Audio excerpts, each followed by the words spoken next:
O ministro Paulo Guedes fez uma ameaça ao presidente da República. Disse que se Bolsonaro não cumprir o teto de gastos e não seguir à risca a agenda neoliberal, entrará na zona do impeachment. As pessoas não estão só com dinheiro na mão em prateleiras vazias, não. As prateleiras estão cheias, o sistema produtivo está funcionando. Então nós temos que trabalhar para que continue assim. Se nós tentarmos, no ano seguinte, a esse ano, que foi excepcional, seguimos com o padrão de gastos, nós vamos para o caos. E os conselheiros do presidente, que estão aconselhando a pular cerca, a furar teto, vão levar o presidente para uma zona de incerteza, para uma zona sombria, uma zona de impeachment, de irresponsabilidade fiscal. Deixou claro, portanto, que quem manda no governo é ele e o mercado.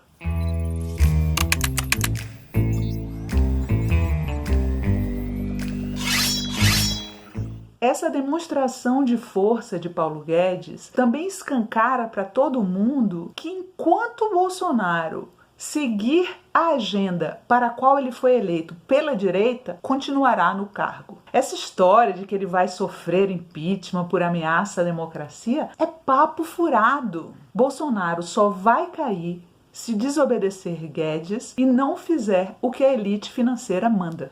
Fica cada vez mais evidente que Lula tinha razão ao dizer que a real intenção dos pretensos democratas que o criticaram por não aderir às tais frentes contra Bolsonaro não era tirá-lo do cargo, e sim domesticá-lo.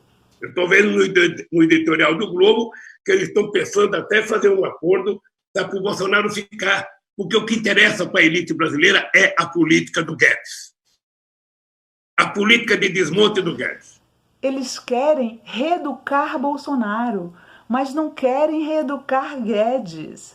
Foi o que Lula advertiu na época, citando um editorial do jornal o Globo que defendia uma via política pelo país que não excluía Bolsonaro e que cobrava do presidente um gesto pelo entendimento. A Globo transmite aos desavisados a impressão de que faz oposição ao governo Bolsonaro, ao mesmo tempo em que, em todos os telejornais da emissora, propagandeia a reforma administrativa de Paulo Guedes, assim como apoiou a reforma da Previdência e todos os outros projetos econômicos do governo Bolsonaro. Para atacar os servidores públicos, a Globo utilizou dados manipulados do Instituto Millennium, que tem entre seus fundadores ninguém menos que Paulo Guedes. A Globo disse, por exemplo, que o governo gasta 3 vezes mais com os servidores do que com a saúde e a educação, como se fosse possível ter saúde e educação sem trabalhadores, como se fosse possível ter uma saúde pública sem médicos, enfermeiros, técnicos de enfermagem, como se fosse possível ter uma educação pública sem professores. E isso partindo da mesma emissora que dias antes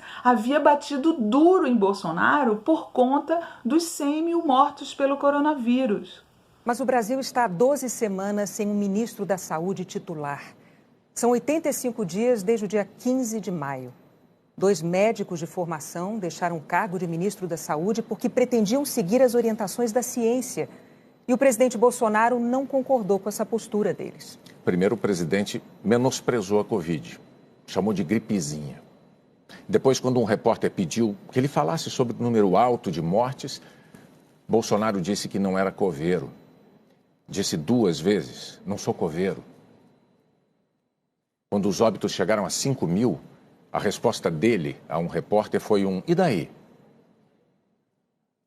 Agora o presidente repete que a pandemia é uma chuva e que todos vão se molhar.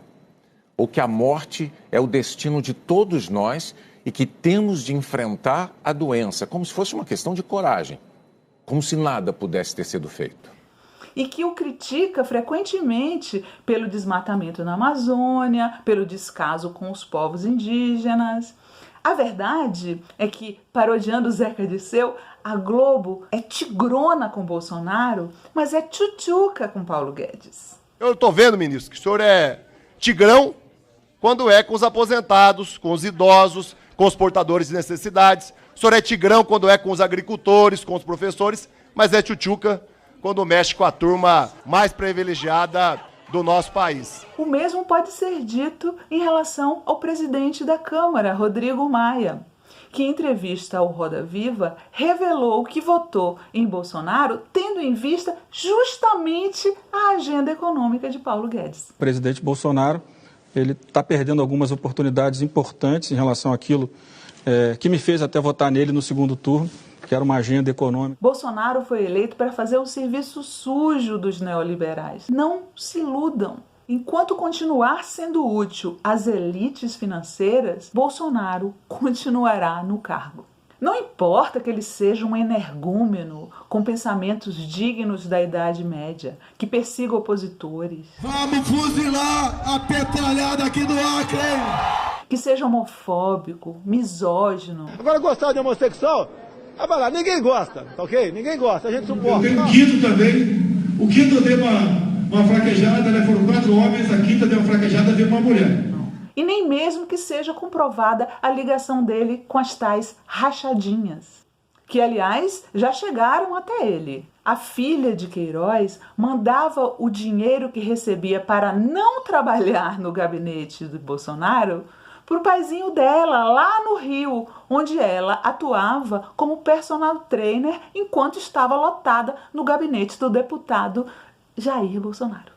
A oposição que estes setores fazem ao governo é uma falácia. Tudo o que querem é que Bolsonaro se curve e haja exatamente como a Globo e os falsos democratas neoliberais desejam. Querem transformar o pitbull defensor da tortura e da ditadura num poodle.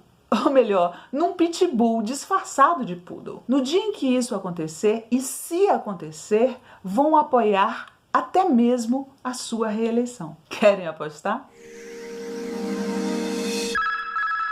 Gostou do vídeo? Então não se esquece de se inscrever no canal e acionar o sininho para receber as novidades, tá bom?